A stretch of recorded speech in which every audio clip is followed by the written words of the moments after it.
क्या समस्या है, किन समस्याओं को लेके आए हैं आप? देखिए, आज 38 साल हो गए 1984 के उस दंगे को, जिसमें मैं समझता हूं कि भारत का वो सबसे काला दिन था। अगर आज़ाद भारत का इतिहास लिखा जाएगा तो सबसे काले दिन के तौर पर हमारे सिख भाइयों के विरुद्ध जो दंगा हुआ था और राज्य ने जो आयोजित किया था दंगा, वो दंगा था। आज 38 साल पूरे हो गए हैं। लोकराज संगठन के साथ मिलकर वेलफेयर पार्टी ऑफ इंडिया ने ये धरना दिया था, एक प्रोटेस्ट था हमारा कि हम हमेशा उस दर्द को कुरेद कर जिंदा रखना चाहते हैं, उस जख्म को भरने नहीं देना चाहते हैं, क्योंकि जाहिर है कि आज 38 सालों के बाद भी लोगों को इंसाफ नहीं मिल पाया। हम इसीलिए आज यहाँ जंतर मंतर पे आए हैं। तालिब जी, देखा गया है कि जब कोई इस तरीके की बातें आती हैं तो जैसे माओ लिंचिंग वाली जो बातें हैं, मतलब आए दिन देश को आज़ाद हुए 75 साल हो गए लगभग, और 75 साल के अंदर हम कहते हैं आज़ाद हैं, आए दिन माओ लिंचिंग हो रही है, किसी को नाम पर है, किसी के मजहब पर। तो क्या लगता है इस देश के अंदर, क्या ये लोकतंत्र जिंदा है? देखिए, लोकतंत्र को तो पूरी तरीके से कुचलने की कोशिश की जा रही है। ये लोग चाह रहे हैं कि संविधान को भी बदल दें, लेकिन हम जैसे, आप जैसे जो दीवाने हैं, जो मैदानों में उतरते रहते हैं, इसी कारण ये अपने इरादे में सफल नहीं हो पाते हैं। और कोई भी मॉब लिंचिंग हो या कोई भी दंगा हो, सब सरकार ही के शह पे होता है जी। यदि कोई भी सरकार सख्त हो जाए, प्रशासन ना चाहे, तो कोई भी दंगा 12 घंटे से ज़्यादा नहीं चल सकता। जिस पार्टी की सरकार में दंगे से उसका फ़ायदा नहीं होता है, वहाँ दंगे नहीं होते हैं। आप यहीं उत्तर प्रदेश के अंदर, हालांकि हम उस पार्टी से नहीं है एक party Bahujan Samaj party, Bahujan Samaj party के दौर में आप देखेंगे दंगे नहीं होंगे जी, क्योंकि उस दंगे से उसका फायदा नहीं है, उसके वोटर ही मारे जाते हैं, तो वहाँ दंगे नहीं होते हैं। लेकिन आप देखिए, जो नफरत के लोग हैं, जिनका दंगा करवाने से वोट बैंक मजबूत होता है, वो लोग दंगे करवाते हैं। आपको जानकर आश्चर्य होगा कि 72 घंटे तक ये दंगा चला। आपका नहीं, मुजफ्फरनगर तो वो और भी ज़्यादा चला। ये जो नरसंहार जिसके लिए हम आज यहाँ इकट्ठा हुए, 84 का दंगा, 1 नवंबर 1984, 72 घंटे तक चला। और जानकर आपको हैरत होगी कि तेल के डिपो फ्री कर दिए गए, मिट्टी तेल free, petrol free, gelatin powder वहाँ बांटे गए बाकायदा। सिख भाइयों के पास, जिनके पास हथियार था, उनका हथियार जमा करवा लिया गया कि आपके पास लाइसेंसी हथियार है, हम शांति बनाना चाह रहे हैं, हम आपकी हिफाजत करेंगे, आप जमा कर दो। उसके बाद अपराधियों को भेजा गया। कौन अपराधी? जेल के अंदर जो बंद थे, उनको निकाला गया और उनके हाथों में रॉड दिया गया, असलहे दिए गए। सड़कों पर लाशें बिछ गई थी, गले में टायर डाल डाल के जलाया गया, पेट्रोल डाल डाल के जलाया गया। तो वो तो एक बहुत ही बड़ा क्राइम था। बोलना नहीं चाहते थे और नहीं उन्होंने बोला। पूरे दिल्ली के अंदर पीसफुल आंदोलन चला, और जब अमित शाह जी से पूछा गया कि भाई नागरिकता कैसे होगी, कि भाई जो अपने पिताजी का जन्म प्रमाण पत्र दिखाएगा तो वो उसकी नागरिकता होगी। तो क्या लगता है कि सर उस दौरान और आज भी, अगर मैं सीधा सीधी बात कह दूं कि तालिब जी आप अपने पिताजी का जन्म प्रमाण पत्र देंगे तो आप सीधा हाथ उठाएंगे कि भाई मेरे पास नहीं है? भैया, हम भी अस्पताल में नहीं पैदा हुए, घर में पैदा हुए जी।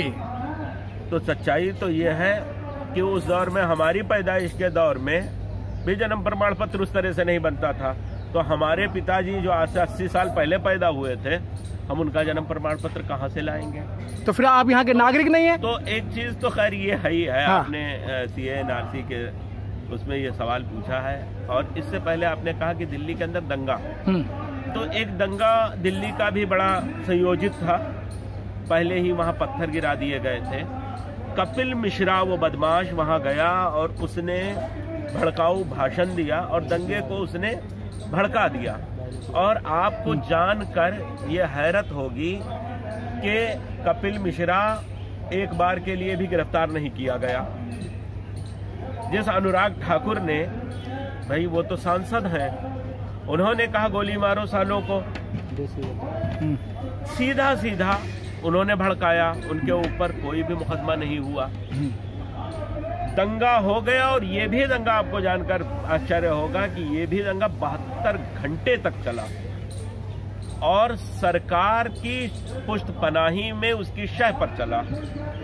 तो आप ये मान के चलिए कि कोई भी दंगा होता है ये सरकार ही कराती है और दंगे का मॉडल एक जैसा होता है। सर, ये पुराना रिकॉर्ड रहा है, जब बीजेपी बाहर थी तो सत्ता में आने के लिए दंगा कराती थी और अब बने रहने के लिए वो दंगा करा रही है। मैं सहमत हूँ, लगता है ना आपको? कहीं ना कहीं देखिए, ये दंगे इसलिए होते हैं कि लोगों के बीच में दिलों में दूरी पैदा रहे।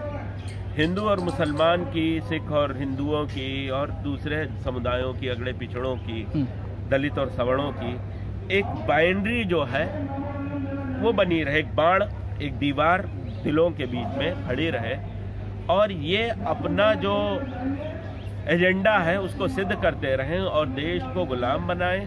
कभी टाटा अडानी, कभी ये टाटा बिरला के लिए काम करते थे, आज अडानी अंबानी के लिए काम कर रहे हैं। तो क्या लगता है सर, इस तरीके के जो ये देश के अंदर इस तरीके का माहौल क्रिएट करके बने रहना कि लोग, आम लोग, बहुजन लोग, यहाँ के पुराने लोग इस चीज़ को नहीं महसूस करेंगे, जनता नहीं महसूस करेगी तो हालात बदलने वाले नहीं हैं। क्योंकि जब हम किसी चीज़ को महसूस करते हैं, सोचना शुरू करते हैं और बदलाव चाहते हैं तो बदलाव आता है। सर, ये फिर वही बात है कि बदलाव आता है। आप संविधान की बार बार दुहाइयाँ देते हैं, भाई हम संविधान के तहत काम करेंगे, लेकिन जो वर्तमान में सरकार है वो तो संविधान को सर दरकिनारे है ना सर, वो संविधान की बातों पे नहीं चलती ना। अगर संविधान की बातों पे चलती तो कपिल मिश्रा को सिक्योरिटी नहीं मिलती और उसको Z+ की सुरक्षा नहीं मिलती, अनुराग ठाकुर को नहीं मिलती और ऐसे नचेरे कुंदेरे लोगों को उनको जो है पद्मश्री नहीं दिया जाता कि किसानों को गाली दो, मुसलमानों को गाली दो, और उनको पद्मश्री दिया जा रहा है। देखिए, उनका जो काम है वो अहले सियासत जाने। मेरा पैगाम मोहब्बत है, जहाँ तक पहुँचे, आग से कभी भी आग नहीं बुझाई जाए, गंदगी से कभी गंदगी साफ नहीं किया जा सकता है, नफरत को नफरत से हम नहीं ख़त्म कर सकते हैं। हमारे पास तो मोहब्बत का तरीक़ा है, हम गांधीवादी लोग हैं, हम अम्बेडकरवादी लोग हैं। हमें ये बताया गया है कि हमें संघर्ष करना है, हमें किस तरह से जनता तक अपनी बात पहुंचानी है। हम आज उसी रास्ते को फॉलो कर रहे हैं। आज हम जंतर मंतर पे आए हैं तो उद्देश्य हमारा, पढ़ा लिखा आदमी, एक IIT है, वो कहते हैं जी भाई नोट पे गणेश जी की और लक्ष्मी की मूर्ति आएगी तो अर्थव्यवस्था खत्म हो जाएगी। क्या इनको क्या कहते हो सर, ये पढ़े लिखे लोग हैं क्या? देखिए, ये बहुत अच्छी बात आपने कही। केजरीवाल जी भी बहुत बड़े वाले नटवर लाल हैं। मेरा ख्याल है अगर दोनों में मुकाबला कराया जाए, मोदी जी में और केजरीवाल जी में, कि नटवर लाली बढ़िया कौन करता है, तो केजरीवाल जी जो है उनसे आगे निकल जाएंगे। लेकिन आप लोगों ने वोट भी किया है। और नहीं, सच्चाई ये है कि हमने कभी नहीं वोट किया है। और जब ऑप्शन नहीं होता है, वोट करना हमारा अधिकार है, लोग वोट करते हैं। बड़ी तादाद में ये लोग चाहते हैं कि जीतने वाले को जिताया जाए जी। पंजाब में भी बीजेपी के विरुद्ध लोगों ने वोट किया है, कांग्रेस के भी विरुद्ध वोट किया है, क्योंकि कांग्रेस पार्टी, मैं समझता हूं कि इसने मैदान छोड़ दिया। 2014 में बीजेपी के खिलाफ कांग्रेस नहीं लड़ी है, सच्चाई यही है। वो सिंबॉलिक आए हैं मैदान में और 2019 में भी उन्होंने वॉकओवर दिया है, उनके हाथ में सत्ता सौंप दी है। राहुल गांधी जी को नोटबंदी के समय पे, GST के समय पे, CA/NRC के समय पे, किसान आंदोलन के समय पे, लॉकडाउन के समय पे जनता याद नहीं आई है। आज जब उनको अपना वर्चस्व चाहिए पार्टी में और देश के अंदर कुछ बदलाव चाहिए, चुनाव आ रहे हैं, तो वो सड़कों पर उतरे हुए हैं। यदि ये काम उन्होंने पहले किया होता, उनके लोग सड़कों पर होते, तो शायद उनको मौका मिलता। तो फर्क ना बीजेपी और कांग्रेस में है और ना ही आम आदमी पार्टी में है। ये सब सत्ता के सुख भोगने वाले लोग हैं, एजेंडा सबका वही है, एक ही एजेंडे पर काम करने वाले। तालिब जी, नहीं लगता कि एक सच्चाई से आप बहुत परे हैं? कि जैसे मैंने पंजाब का नाम लिया या मैं उत्तर प्रदेश का मैं नाम ले दूं, क्या एक ईवीएम की बीजेपी के खिलाफ और आरएसएस के खिलाफ था और वही वहां जाके सरकार बनाता है? पत्रकार महोदय, मैं ये कहना चाहूँगा कि हम यहाँ खड़े होकर इसके विरुद्ध आवाज़ तो उठा रहे हैं, लेकिन ईमानदारी की बात यह है कि एक भी पॉलिटिकल पार्टी जिसको इलेक्शन लड़ना है वो इसके विरुद्ध क्यों नहीं आंदोलन करती है और क्यों नहीं ये कहती है अगर बैलेट पेपर से इलेक्शन नहीं होगा तो हम इलेक्शन नहीं लड़ेंगे? क्या कांग्रेस ने कभी आंदोलन किया सर? कभी आम आदमी पार्टी ने आंदोलन किया? क्या कभी समाजवादी पार्टी ने आंदोलन किया? क्या कभी बहुजन समाज पार्टी ने आंदोलन किया?